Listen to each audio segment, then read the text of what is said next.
২৪শে July August গণ অভ্যুত্থানের শহীদ ও আহত ব্যক্তিদের পরিবারকে সহায়তার জন্য ইকোস অফ রেভুলেশন শীর্ষক কনসার্টের আয়োজন করা হয়েছে। এই কনসার্টে গাইবেন জনপ্রিয় পাকিস্তানি সঙ্গীত শিল্পী রাহাত ফাতে আলী খান। আগামী ২১ ডিসেম্বর রাজধানীর আর্মি স্টেডিয়ামে কনসার্টটি আয়োজন করছে স্পিরিটস অব জুলাই প্ল্যাটফর্ম। ইতোমধ্যে কনসার্টের টিকিট বিক্রি শুরু করেছে আয়োজকেরা।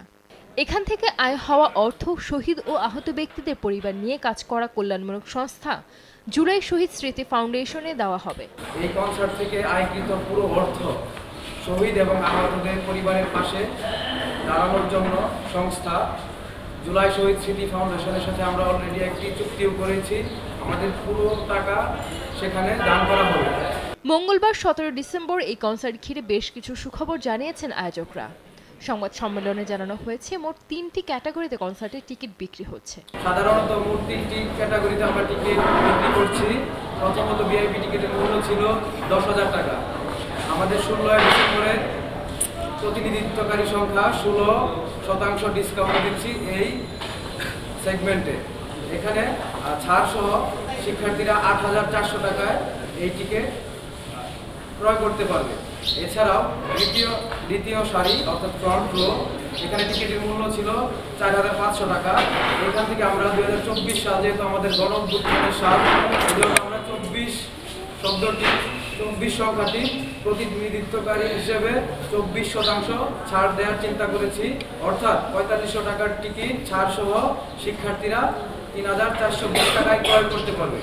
এছাড়াও তৃতীয় সারির যে টিকিটটি রয়েছে ২,৫০০ টাকা, সেটাতে আমরা ৩৬%, অর্থাৎ আমাদের আন্দোলনের ৩৬শে জুলাইকে রিপ্রেজেন্টকারী সংখ্যা ৩৬-এর স্মরণে ৩৬% ডিসকাউন্ট করে ১৬০০ টাকায় নিয়ে এসেছি।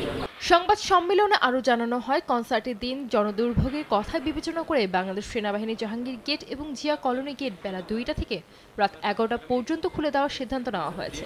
জনদুর্ভোগের কথা বিবেচনা করে বাংলাদেশ সেনাবাহিনী জাহাঙ্গীর গেট এবং জিয়া কলোনি গেট দুপুর ২টা থেকে রাত ১১টা পর্যন্ত খুলে দেওয়ার সিদ্ধান্ত গ্রহণ করেছে। বাংলাদেশ সেনাবাহিনীর এই গেটগুলো দিয়ে কেবল রুগীবাহী অ্যাম্বুলেন্স, রুগীবাহী গাড়ি, বিদেশগামী যাত্রী এবং জরুরি প্রয়োজনে যাতায়াত করা যাবে। এছাড়া একই দিনে যানজটের জনদুর্ভোগ বিবেচনা করে কর্তৃপক্ষ এলিভেটেড এক্সপ্রেসওয়ে টোল ফ্রি রাখার সিদ্ধান্ত গ্রহণ করেছে। যানজটের জনদুর্ভোগ বিবেচনা করে Dhaka elevated expressway toll free রাখার সিদ্ধান্ত গ্রহণ করেছে। এদিন দুপুর ২টা থেকে রাত ১২টা পর্যন্ত Banani, army golf club, airport, Kuril বিশ্ব রোড, এই ৪টি প্রবেশ পথে এলিভেটেড এক্সপ্রেসওয়েতে যানবাহন টোল ফ্রি প্রবেশ করতে পারবে। তবে মোটরসাইকেল এই সুবিধার আওতাভুক্ত